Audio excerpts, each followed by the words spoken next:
విద్యార్థులందరికీ ఇంకోసారి సుస్వాగతం. ఈరోజు సైన్స్ అండ్ టెక్నాలజీకి సంబంధించిన విషయాల గురించి మాట్లాడుకుందాం. ఈరోజు నేను చెప్పబోయేటువంటి విషయాలు మీ పరీక్షల దృష్టిలోనే కాకుండా మీ జీవన గమనంలో కూడా చాలా ఉపయోగపడతాయి. ముఖ్యంగా ఫుడ్ హ్యాబిట్స్లో ఎలాంటి మార్పులు చేసుకోవాలి. మనం రోడ్డు మీదకి వెళతాం, ఏదో ఒక జ్యూస్ తాగుతాం, అలాగే సోడా తాగుతాం, ఇంకా రకరకాల ప్రోడక్ట్స్ తింటూ ఉంటాం. మనం ఒక్కసారి కూడా ఆలోచించం అసలు అందులో ఏమున్నాయి అని చెప్పి. ఈ లెక్చర్ మీకు కంప్లీట్గా అర్థమైతే ఆ తర్వాత మీ జీవన విధానంలో కూడా చాలా మార్పులు వస్తాయి అని చెప్పి, అంటే ఫుడ్ హ్యాబిట్స్లో నేను ఎక్స్పెక్ట్ చేస్తున్నాను. ఈ లెక్చర్ని మీ ఫ్రెండ్స్కి షేర్ చేయండి. ఎగ్జామ్ దృష్టిలో చాలా ఎక్కువగా ఉపయోగపడుతుంది, అదొక విషయం. అంతేకాకుండా ప్రతి ఒక్కరూ ఆరోగ్యంగా ఉండటానికి కూడా ఈ లెక్చర్ చాలా దోహదపడుతుంది అని నేను నమ్ముతున్నాను. సరే, అసలు వీటి గురించి మనం ఎందుకు మాట్లాడుకుంటున్నాం, ఆరోగ్య విషయాలు ఇక్కడ ఎందుకు వచ్చాయి?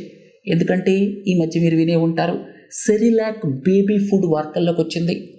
ప్రతి సర్వింగ్లో, అంటే ఒక్కసారి బేబీకి ఇచ్చేటువంటి సర్వింగ్లో 2 గ్రాములకు పైగా యాడెడ్ షుగర్ ఉంది అని చెప్పి, అలాగే ఒక సోషల్ మీడియా ఇన్ఫ్లుయెన్సర్ ద్వారా బోర్న్విటా ప్రోడక్ట్లో చాలా యాడెడ్ షుగర్ ఉంది అని చెప్పి కూడా వార్త వచ్చింది. ఇదంతా మీకు అర్థం కావాలంటే అసలు షుగర్స్కి స్టార్చెస్కి మధ్య తేడా ఏమిటి? షుగర్స్ ఎన్ని రకాలుగా ఉంటాయి? తరచుగా మనం వింటూ ఉంటాం లాక్టోజ్ అని చెప్పి, సుక్రోజ్ అని చెప్పి, ఫ్రక్టోజ్ అని చెప్పి. వీటన్నిటి గురించి మీకు అర్థం కావాలి, అందుకే బేసిక్స్ నుంచి నేను ఎక్స్ప్లెయిన్ చేస్తాను. సరే, ఈ లెక్చర్లోకి వెళ్ళబోయే ముందు మీకు ఒక ఉదాహరణ చెప్తాను. మనం నార్మల్గా జ్యూస్ తాగడానికి ఒక షాప్కి వెళ్తాం, ఏదో స్ట్రీట్ కార్నర్లో. మీరు ఒక జ్యూస్ తాగాలని అడిగారు. ఆయన మొదట ఏం చేస్తారు, మీరు సపోజ్ గ్రేప్ జ్యూస్ అడిగారు అనుకుందాం, జస్ట్ గ్రేప్స్ తీసుకొని దాన్ని జ్యూస్ చేసిస్తే ఏ ఇబ్బంది లేదు.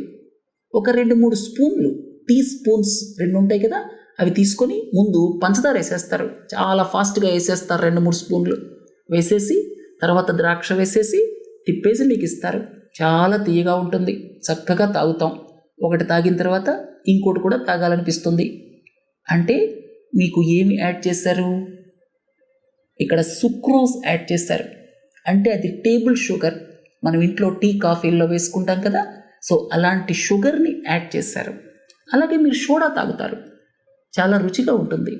తర్వాత అలాగే క్యాండీస్, బేక్డ్ ప్రోడక్ట్స్ ఇవన్నీ తింటూ ఉంటాం. వీటిల్లో ఫ్రక్టోజ్ యాడ్ చేస్తారు.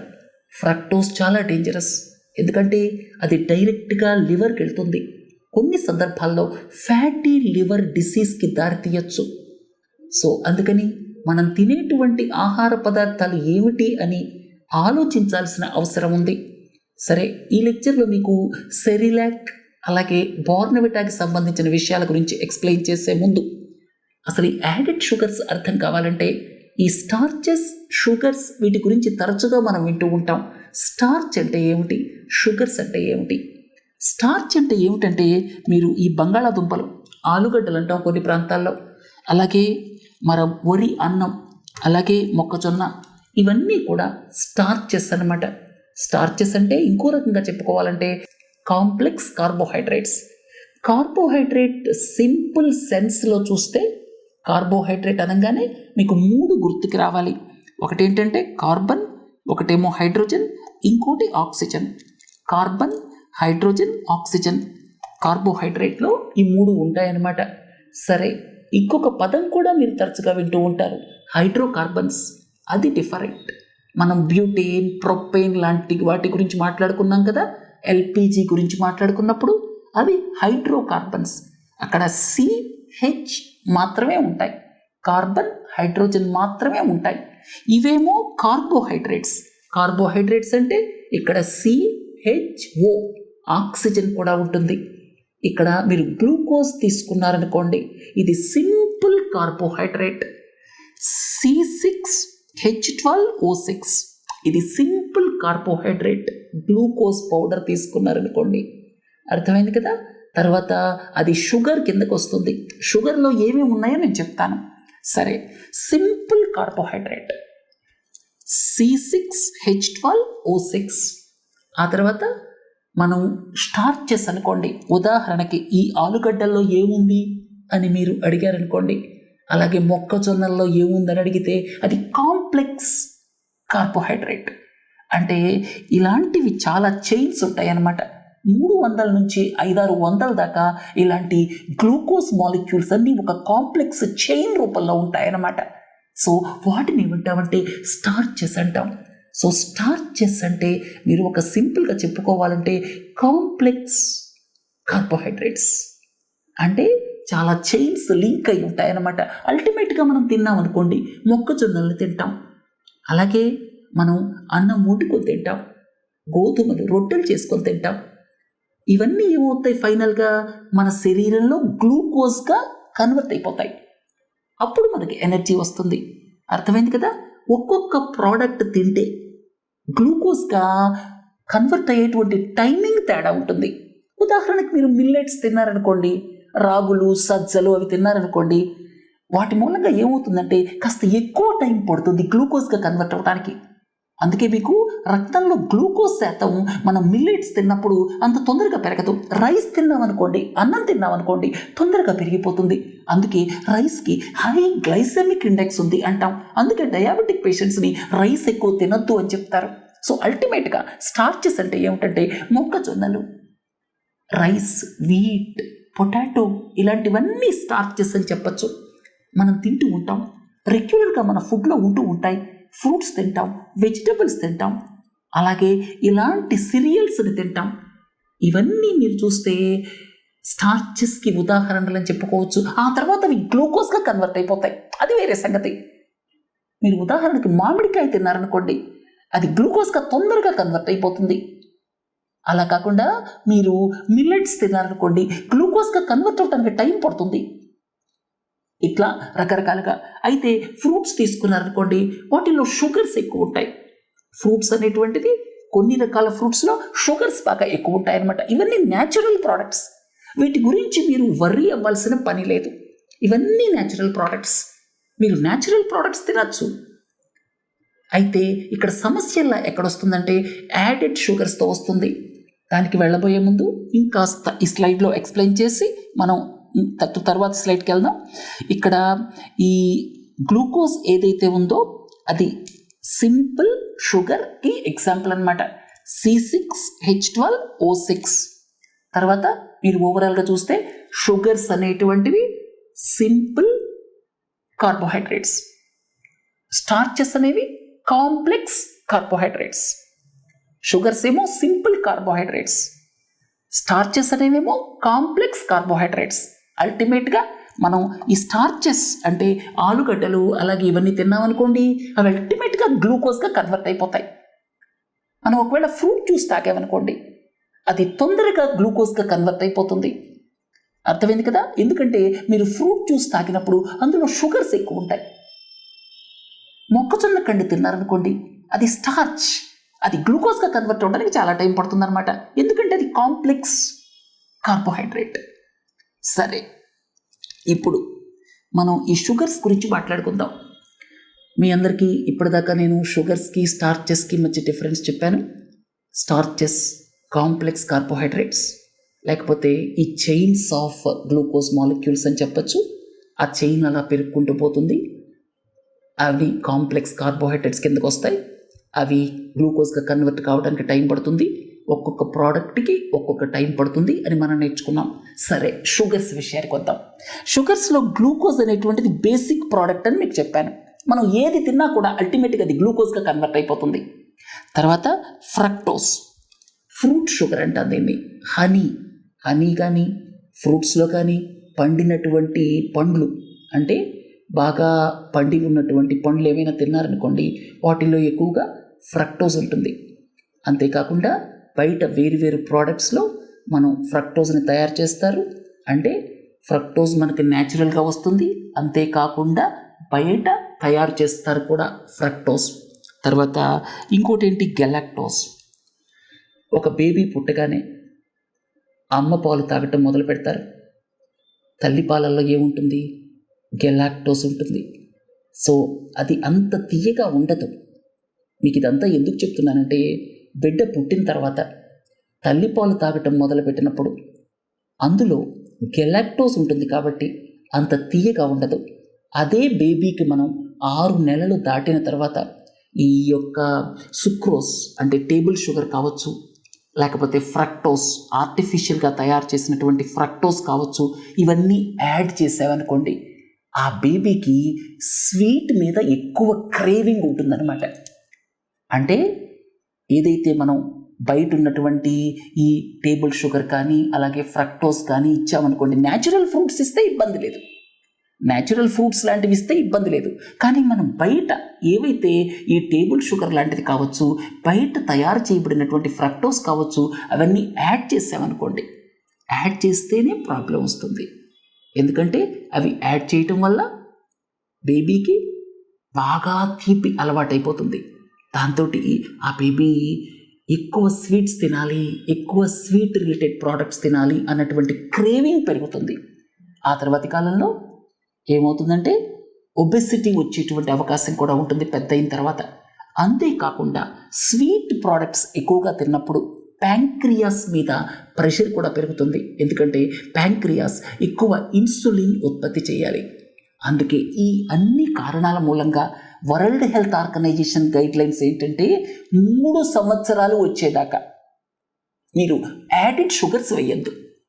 ఏ బేబీకి కూడా బేబీ ఫుడ్లో అంటే 6 నెలల దాకా బ్రెస్ట్ ఫీడింగ్, 6 నెలలు దాటిన తర్వాత 3 సంవత్సరాల దాకా మీరు బేబీ ఫుడ్లో యాడెడ్ షుగర్ వేయద్దు. ఫ్రక్టోస్ కావచ్చు, సుక్రోస్ కావచ్చు, అలాంటివి యాడ్ చేయొద్దు. న్యాచురల్గా బేబీ తింటాడు కదా ఫుడ్, అందులో అల్టిమేట్గా ఇవే ఉంటాయి. న్యాచురల్గా ఉండటం వేరు, మీరు ఎడిషనల్గా యాడ్ చేయటం వేరు. మీకు ఇంతకుముందే చెప్పాను కదా, మనం రైస్ తింటాం, వీట్ తింటాం, అలాగే మొక్కజొన్నకు సంబంధించినటువంటి మొక్కజొన్న కండలు తింటాం. ఇలాంటివి తిన్నప్పుడు ఏమవుతుంది, అందులో ఉన్నటువంటి స్టార్చెస్ ఏవైతే ఉన్నాయో అల్టిమేట్గా గ్లూకోజ్గా కన్వర్ట్ అయిపోతాయి. కానీ మనం ఇక్కడ ఏం చేస్తున్నాం, ఆర్టిఫిషియల్ స్వీట్ ఇస్తున్నాం అనమాట. అంటే బయట తయారు చేయబడ్డటువంటి టేబుల్ షుగర్ కావచ్చు, అలాగే ఫ్రక్టోస్ కావచ్చు, ఇవి మనం ఆర్టిఫిషియల్గా యాడ్ చేస్తున్నాం.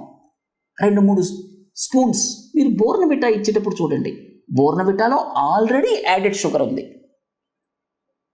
తల్లి ఏం చేస్తుంది, 1 స్పూనో 2 స్పూనో మళ్ళీ పంచదార వేస్తుంది. అందులో ఆల్రెడీ యాడెడ్ షుగర్ ఉంది. ఇంకా 1-2 స్పూన్లు పంచదార వేసేటప్పటికి ఏమవుతుందంటే యాడెడ్ షుగర్ కాంటెంట్ బాగా పెరిగిపోయి ఎవరైతే ఆ బేబీ ఉన్నారో ఎక్కువ స్వీట్ దానికి క్రేవింగ్ ఉంటుందన్నమాట, అలవాటు పడిపోతుంది.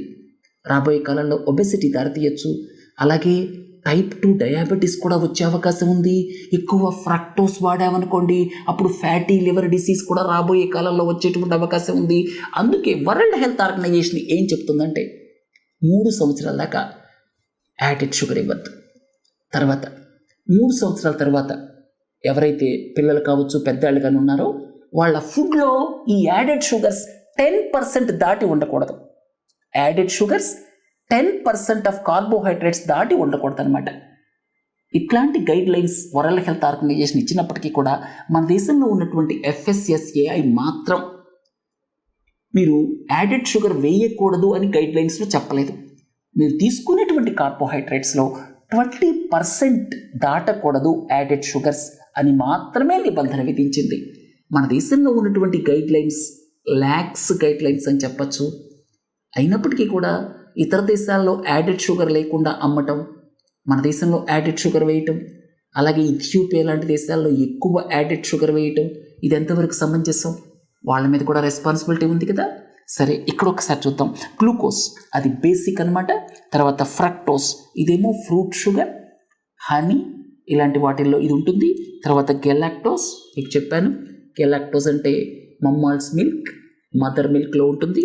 తర్వాత మీకు సుక్రోజ్ అంటే ఏం లేదు, టేబుల్ షుగర్ అనమాట. సుక్రోజ్ ఎలా వస్తుంది మీకు, గ్లూకోజ్ ప్లస్ ఫ్రక్టోస్ అనమాట, గ్లూకోజ్ ప్లస్ ఫ్రక్టోస్, అప్పుడు మీకు సుక్రోజ్ వస్తుంది. తర్వాత లాక్టోస్, మనం మామూలుగా పాలు తాగుతాం కదా ఉదయాన్నే, అందులో లాక్టోజ్ ఉంటుంది. ఇంతకుముందు మీరు గెలాక్టోజ్ అన్నారు, ఈ లాక్టోజ్ అంటున్నారు, ఏమిటని మీరు అడగచ్చు. లాక్టోజ్ అంటే ఏం లేదు, షుగర్. ఇక్కడ ఏదైతే గ్లూకోజ్ ఉందో glucose plus galactose, glucose plus galactose ఏమో లాక్టోజ్, గ్లూకోజ్ ప్లస్ ఫ్రక్టోజ్ ఏమో సుక్రోజ్. తర్వాత మాల్టోస్, ఈ మాల్ట్ అనేటువంటి వాటిని తయారు చేస్తూ ఉంటారు. మీరు మాల్టెడ్ విస్కీ అని కూడా ఉంటుంది. ఇక్కడ మాల్టోస్ అంటే ఏంటంటే ఇక్కడ గ్లూకోజ్ ప్లస్ గ్లూకోజ్, ఇది ఇంకా డేంజర్ అని చెప్పచ్చు. గ్లూకోజ్ ప్లస్ గ్లూకోజ్, ఒక glucose molecule plus another glucose molecule, ఈ రెండు కలిస్తే మాల్టోస్ వస్తుంది.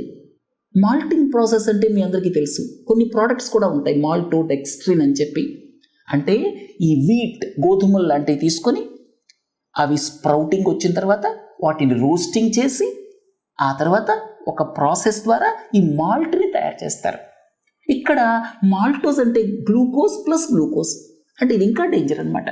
సో ఇట్లా మనం వాడేటువంటి ప్రోడక్ట్స్ ఏవైతే ఉన్నాయో, మీరు న్యాచురల్గా రొట్టెలు తిన్నారనుకోండి ఏం అవ్వదు, కానీ ఈ ప్రాసెస్ ద్వారా మనం మాల్టోస్ని తయారు చేసుకొని తిన్నామనుకోండి బాగా తీపి ఎక్కువగా ఉంటుంది. టేస్ట్ ఉండటానికైతే ఇవన్నీ వేసేది. మీరు ద్రాక్షరసం తాగడానికి వెళితే 2-3 స్పూన్లు పంచదార ఎందుకు వేస్తారు చెప్పండి, అసలు అవసరం ఏంటి? తీగా ఉంటే మీరు తాగుతారు, మళ్ళీ ఆ షాప్కి వెళ్తారు.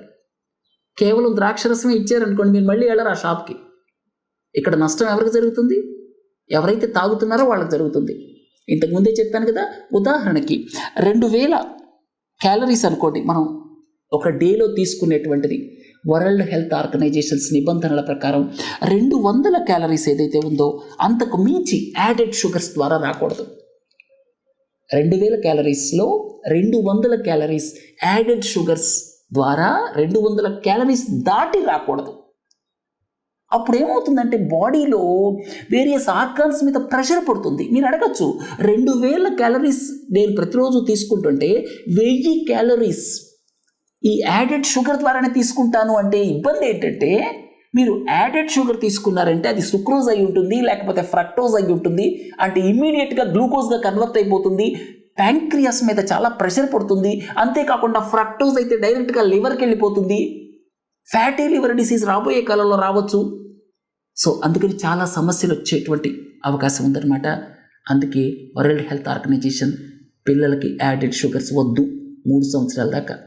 అలాగే పెద్దవాళ్ళు అనుకోండి 10% ఆఫ్ ద క్యాలరీస్ ఏవైతే ఉన్నాయో అవి మీకు ఈ యాడెడ్ షుగర్స్ ద్వారా 10% ఆఫ్ క్యాలరీస్ని మించి రాకూడదు.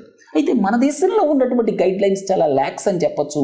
అంటే మనకేం చెప్తుందంటే, మీరు తీసుకునేటువంటి కార్బోహైడ్రేట్స్లో 20% ఈ యొక్క ఫ్రక్టోజ్ కావచ్చు, తర్వాత ఈ సుక్రోజ్ కావచ్చు, ఇవి ఏవైతే ఉన్నాయో అవి 20% దాటకూడదు. అంటే 20% ఆఫ్ ద కార్బోహైడ్రేట్స్ మించి యాడెడ్ షుగర్స్ ద్వారా ఉండకూడదని మన గైడ్లైన్స్ చెప్తున్నాయి. అర్థమైంది కదా? సరే, ఈ విషయం ఎందుకు వచ్చింది వార్తల్లోకి? సెరిలాక్ ప్రోడక్ట్స్ ఏవైతే ఉన్నాయో వాటిని స్విట్జర్లాండ్కి సంబంధించినటువంటి ఒక సంస్థ అది ఏం చేసిందంటే, మొత్తం అన్ని దేశాల్లో సర్వే చేసి సెరిలాక్ని అందులో అసలు యాడెడ్ షుగర్ ఉందా లేదా అని చెప్పి ఒక ల్యాబొరేటరీలో టెస్ట్ చేయడం జరిగిందనమాట.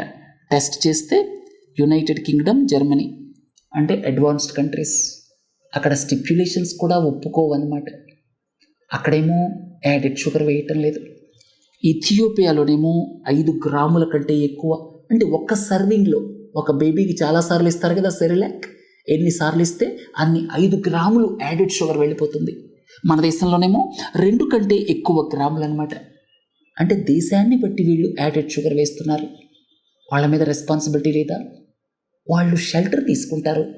వాళ్ళు ఏమంటున్నారు, నెస్లే కంపెనీ ఏమంటుంది, సెరిలాక్ తయారు చేసేది, మేము గత 5 సంవత్సరాల్లో యాడెడ్ షుగర్ 30% తగ్గించాము భారతదేశంలో అని చెప్తుంది. అంతేగాని అసలు యాడెడ్ షుగర్ ఎందుకు వేస్తున్నారు అంటే సమాధానం లేదు. వాళ్ళని టేకప్ చేయడం కూడా కష్టం. ఎందుకంటే మన FSSAI నిబంధనలు ఏవైతే ఉన్నాయో అవి ఎలవ్ చేస్తాయి యాడెడ్ షుగర్ని. FSSAI నిబంధనలని ముందు వరల్డ్ హెల్త్ ఆర్గనైజేషన్ స్టాండర్డ్స్కి ఈక్వల్ చేసేయాలి. వాళ్ళ మీద రెస్పాన్సిబిలిటీ ఉంది కదా, ఇలా ప్రవర్తించడం కరెక్ట్ కాదు. రెండోది బోర్నవిటా ఇష్యూ ఎందుకు వచ్చిందంటే, ఒక సోషల్ మీడియా ఇన్ఫ్లుయెన్సర్ బోర్నవిటాలో చాలా ఎక్కువ యాడెడ్ షుగర్ ఉంది అని చెప్పి ఒక వీడియో అప్లోడ్ చేశారు యూట్యూబ్లో. ఆ తర్వాత ఈ కంపెనీ పేరు మెండలిస్, దాదాపు 70-80 సంవత్సరాల నుంచి బోర్నవిటా తయారు చేస్తోంది. సెరిలాక్ కంపెనీ ఏమో నెస్లే, ఇవన్నీ కూడా మల్టీనేషనల్ కంపెనీస్. సో ఈ బోర్న్విటా ఏదైతే ఉందో, బోర్న్విటా తయారు చేసేటువంటి కంపెనీ అప్పుడు ఈ సోషల్ మీడియా ఇన్ఫ్లుయెన్సర్ మీద, అంటే మేము నిబంధనల ప్రకారమే చేస్తున్నామని చెప్పినప్పుడు అతను ఈ ఆర్గనైజేషన్ని ఫేస్ చేయలేక అపాలజీ చెప్పడం జరిగింది. ఆ తర్వాత ఈ విషయాన్ని national commission for protection of child rights వాళ్ళు తీసుకొని వాళ్ళు లెబొరేటరీలో టెస్ట్ చేసి యాడెడ్ షుగర్స్ ఉన్నాయి అని నిర్ధారణకు వచ్చారు. చాలా ఎక్కువ యాడెడ్ షుగర్స్ ఉన్నాయి అని చెప్పి. అంతేకాకుండా బోర్న్విటా ఇచ్చేటప్పుడు తల్లిదండ్రులు నార్మల్గా ఏం చేస్తారు, తల్లి అయితే ఇంకొక 2 స్పూన్లు పంచదార యాడ్ చేసేస్తుంది. అంటే మనం ఎక్కువ యాడెడ్ షుగర్స్ ఇస్తున్నాం పిల్లలకి. ఈ ఎన్సిపిసిఆర్ చెప్పినటువంటి దాని ప్రకారం, national commission for protection of child rights చెప్పినటువంటి దాని ప్రకారం ఇప్పుడు మన మినిస్ట్రీ ఆఫ్ కామర్స్ ఏమి ఆదేశాలు ఇచ్చిందంటే, మీరు ప్రతిదాన్ని హెల్త్ డ్రింక్ కింద పెట్టేస్తున్నారు, అందుకని మీరు హెల్త్ డ్రింక్ కింద ఇలాంటి ప్రోడక్ట్స్ని పెట్టద్దు. ఈ కామర్స్ కంపెనీస్కి ఒక ఆదేశం జారీ చేసింది, ఈ డ్రింక్స్ని బెవరేజెస్ని హెల్త్ డ్రింక్స్ కేటగిరీలో పెట్టొద్దు అని చెప్పడం జరిగింది. FSSAI యాక్ట్ 2006 ప్రకారం అసలు హెల్త్ డ్రింక్ డెఫినేషనే లేదు. అర్థమైంది కదా. ఇదంతా కూడా సెరిలాక్, బోర్న్విటాకి సంబంధించింది. నేను మీకు స్టార్చెస్, షుగర్స్ మధ్య డిఫరెన్స్ ఎక్స్ప్లెయిన్ చేశాను. అంతేకాకుండా ఇక్కడ ఈ మోనోసెచరైడ్స్, డైసెచరైడ్స్ అవి మీరు గుర్తుపెట్టుకోవాల్సిన అవసరం లేదు. బేసిక్ యూనిట్స్ ఏమో మోనోసెచరైడ్స్ 2 కలిసి ఉంటాయి గ్లైకోసైడిక్ బాండ్ తోటి, దాన్ని డైసెచరైడ్స్ అంటాం. ఇక్కడ మీకు గ్లూకోజ్, ఫ్రక్టోస్, గెలాక్టోస్ ఇవన్నీ కూడా బేసిక్ మాలిక్యూల్స్ అని చెప్పచ్చు. ఇవి 2 కలిస్తే, వీటిల్లో 2 కలిస్తే ఈ ప్రోడక్ట్స్ వస్తాయి. అంటే గ్లూకోజ్, ఫ్రక్టోస్ కలిసిందనుకోండి, అప్పుడు ఒక ప్రోడక్ట్ వస్తుంది, అది సుక్రోజ్ అంటే టేబుల్ షుగర్. అలాగే గ్లూకోజ్, గెలాక్టోస్ కలిసిందనుకోండి, మీకు లాక్టోస్ వస్తుంది. ఇది మామూలుగా డైరీ మిల్క్లో కానీ మమ్మాల్ మిల్క్లో కానీ ఉంటుంది. అలాగే గ్లూకోజ్ ప్లస్ గ్లూకోజ్, మాల్టోస్ అంటే మనకి ఫ్లేవర్ రావడానికి, చాలా రుచిగా ఉండటానికి వీళ్ళు ఏం చేస్తారు, ఈ మాల్టోస్ని యాడ్ చేస్తారు. మాల్టోస్ని తయారు చేసి, మామూలు సిరియల్స్ నుంచే మాల్టోస్ తయారు చేసి ఆ ప్రోడక్ట్ని మనం తినేటువంటి ప్రోడక్ట్లో యాడ్ చేస్తారు. మాల్టోస్ అంటే ఏంటి, షుగర్, గ్లూకోజ్ ప్లస్ గ్లూకోజ్ అంటే 2 గ్లూకోజ్ మాలిక్యూల్స్. అర్థమైంది కదా ఇవెంత డేంజరో. తర్వాత అసలు యాడెడ్ షుగర్స్తో ప్రాబ్లం ఏంటి, ఇంతకుముందే మీకు చెప్పాను. బేబీ పుట్టిన దగ్గర నుంచి బ్రెస్ట్ మిల్క్ తోటే, అంటే బ్రెస్ట్ మిల్క్ తీసుకునేటప్పుడు దానికి సంబంధించినటువంటి ట్రైట్సే ఆ బేబీకి తెలుస్తాయి. బ్రెస్ట్ మిల్క్ అనగానే మీరు గెలాక్టోస్ గుర్తుకు రావాలి, లేకపోతే galactose plus glucose, lactose, galactose ఏదైనా పర్వాలేదు. అంటే బ్రెస్ట్ మిల్క్లో ఉండేది ప్రైమరీ యూనిట్కి వెళ్తే గెలాక్టోస్, ఒకవేళ గ్లూకోజ్ ప్లస్ గెలాక్టోస్ కలిస్తే లాక్టోస్ వస్తుంది, కాబట్టి అలా కూడా లాక్టోస్ అనొచ్చు. అది అంత తీయగా ఉండదన్నమాట. ఆ తర్వాత గ్రాడ్యువల్గా మనం సెరిలాక్ లాంటివి పెడతాం, బోర్న్విటా లాంటివి ఇస్తాం. అందులో యాడెడ్ షుగర్స్ యాడ్ చేస్తే మీకు ఇంతకుముందే చెప్పాను, బాడీలో ప్యాంక్రియాస్ మీద ప్రెషర్ పడుతుంది, ఎక్కువ ఇన్సులిన్ ఉత్పత్తి చేయాలి అని చెప్పి ఫ్రక్టోజ్ అనేది డైరెక్ట్గా లివర్కి వెళ్ళిపోతుంది. అది కాక ఆ బేబీకి బాగా స్వీట్, నాలుకకి స్వీట్ ప్రోడక్ట్స్ తెలియటం వల్ల వాటినే ఇష్టపడటం జరుగుతుంది. మనకు తెలియకుండానే ఎక్కువ యాడెడ్ షుగర్స్. బజార్ వెళ్ళామనుకోండి, పిల్లాడు ఏమంటాడు, నాకు ఈ క్యాండీస్ కొని పెట్టమంటాడు, లేకపోతే పలానా ప్రోడక్ట్, బేకరీ ప్రోడక్ట్స్ అడుగుతాడు. ఇట్లాంటి వాటిల్లో ఎక్కువ యాడెడ్ షుగర్స్ ఉంటాయి. అర్థమైంది కదా. అందుకని యాడెడ్ షుగర్స్ 3 సంవత్సరాల దాకా పిల్లలకి ఇవ్వద్దు, అలాంటి ప్రోడక్ట్స్ని ఇవ్వద్దు అని వరల్డ్ హెల్త్ ఆర్గనైజేషన్ చెప్తోంది. మన దేశంలో ఉన్న గైడ్లైన్స్ మాత్రం ఈ యొక్క యాడెడ్ షుగర్స్ని అలౌ చేస్తున్నాయి. టోటల్ కార్బోహైడ్రేట్లో 20% దాకా యాడెడ్ షుగర్స్ ద్వారా రావచ్చు అని అలౌ చేస్తున్నాయి. దాన్ని అర్జెంటుగా టైట్ చేయాల్సిన అవసరం ఉంది. మన దేశంలో కూడా వరల్డ్ హెల్త్ ఆర్గనైజేషన్ గైడ్లైన్స్ ప్రకారం యాడెడ్ షుగర్స్ నిల్ ఉండాలి అని గైడ్లైన్స్ తీసుకురావాల్సిన అవసరం ఎంతైనా ఉంది. అర్థమైంది కదా.